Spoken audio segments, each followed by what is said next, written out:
les vraies questions qu'on doit se poser aujourd'hui, liées à cette crise économique, mais aussi liées de manière plus générale aux problématiques liées au développement durable, elles ne sont pas d'ordre financier, elles sont d'ordre économique, elles sont d'ordre politique, et au fond, elles doivent nous pousser à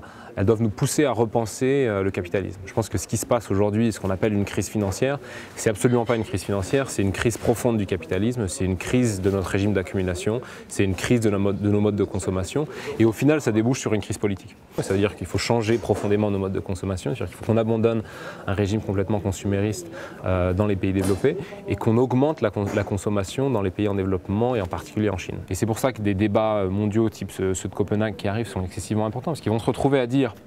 il faut que les pays en développement et que les pays émergents consomment plus, ça fait partie du rééquilibrage du monde et c'est peut-être la seule solution pour sortir de cette crise économique. Mais en même temps, s'ils consomment autant et s'ils adoptent les mêmes régimes et les mêmes modes d'accumulation consumériste que ceux qu'on a vécu au cours de ce dernier siècle dans les pays européens et aux États-Unis, on court à la catastrophe écologique.